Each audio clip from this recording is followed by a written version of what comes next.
Welcome. Before starting, let us introduce ourselves. We don't know if you know or not, but we're actually from Indonesia. My name is Susan, and I am from Jakarta, the capital city of Indonesia. This is Fania, and she is from Makassar, a small city in the eastern part of Indonesia. Enough about all that. Today we are talking about Bali, the one you may actually have heard before or thought of it as a country when it is actually a part of Indonesia. We're going to go through where you should go, what you should eat, and several tips and tricks as well. This is a map of Bali. The capital city of Bali is Denpasar. Even when it may look like a small island, it is a home to lots of wonderful tourist spots.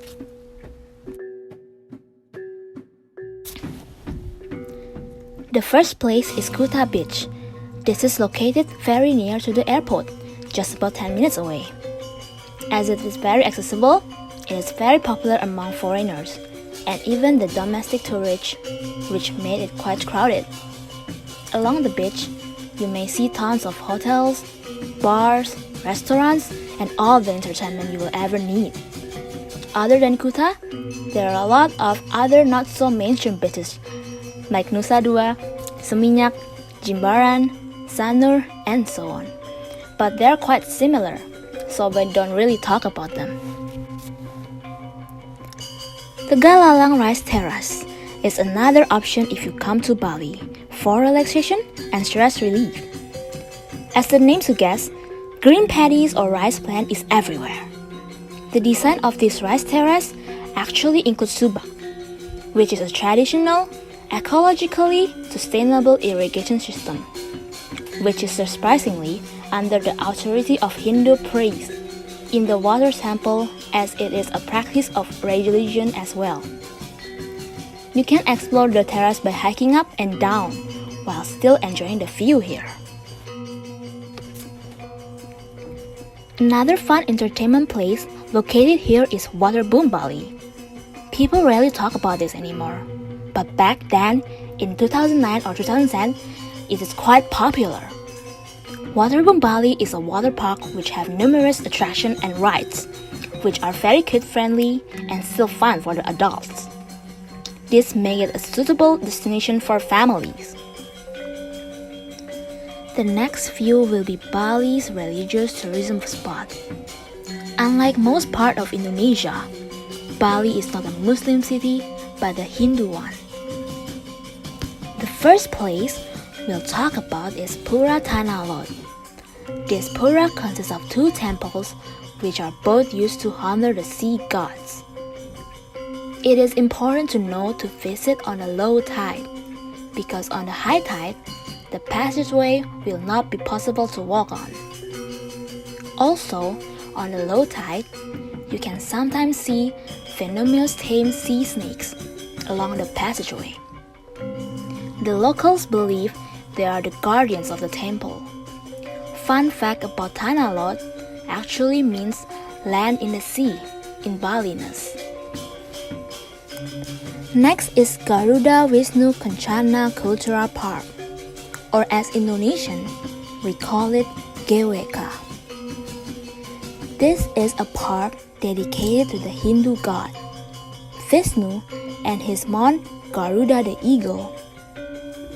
The center of the park, the statue of Vishnu and Garuda is 122 meters tall and weighs around 4,000 tons. It took Bali 8 years to make it, and it is visible from 20 meters away. Pura Besaki is a definite must visit. This pura is located in the western slopes of Mount Agang, in holiest volcanic mountain in Bali. This pura is most important, largest, and holiest Hindu region in Bali. The name Besaki is derived from Sanskrit word Basuki, meaning salvation. It is unclear when this temple is built, but there are records mentioning about the location of the temple, dated back in 1007 AD. This temple also stands for Bali's essentials belief, Trihita Karana, which means three causes of well-being or prosperity, which includes harmony with God, harmony among people, harmony among nature. Another aesthetic temple is Pura Ulun Danu Bratan. This temple is located in the shores of Lake Bratan in the mountains near Bedugul. We have mentioned Pura so many times and forgot to tell you the meaning. In Indonesian, Pura means temple. Like this one is a water temple. This temple was made to honor the goddess Dewi Danu. It's island time. This is Nusa Penida Island, which is an island located in southeast of Bali, meaning you need to get here by boat or ferry. Fun fact, this is also a bird sanctuary, meaning they rehabilitated and released different caged birds here.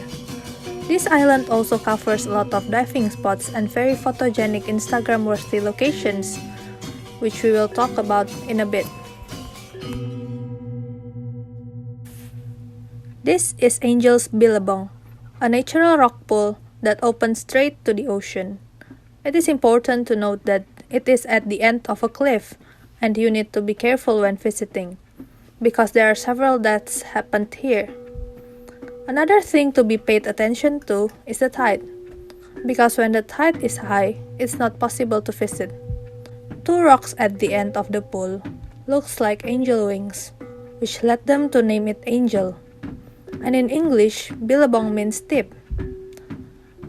After the tides get low, the tip of the river occurs.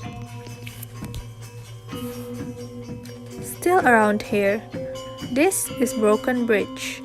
In Balinese, it is called Pasih U. It is actually a natural bridge forming an archway. Very aesthetic, right? It is located super near to the Angel's Billabong. Still in Nusa Penida, another famous place is Kelingking Beach. In Indonesian, Kelingking means pinky finger. It got its name from the shape that looks like a pinky. This is actually a viewing point only, meaning people can see things from above and take pictures and stuff. But while walking, you really need to be careful as there are no safety net underneath, and just some super weak bamboo gate to guard your fall.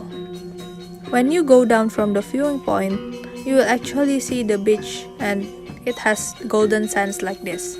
We think we lecture you enough about the tourism spot.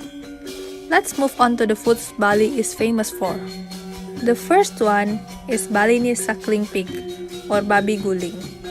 Simply, it is pork meat marinated in special spices and then roasted wholly in circular motion. When it is fully cooked, the skin will be brownish and turn crispy.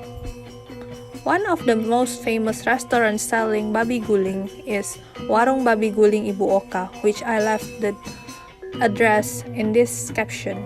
The second one is bebek betutu. In English, bebek means duck. Basically, bebek betutu is a steamed or roasted duck in betutu spiced mix, which is also different in every region.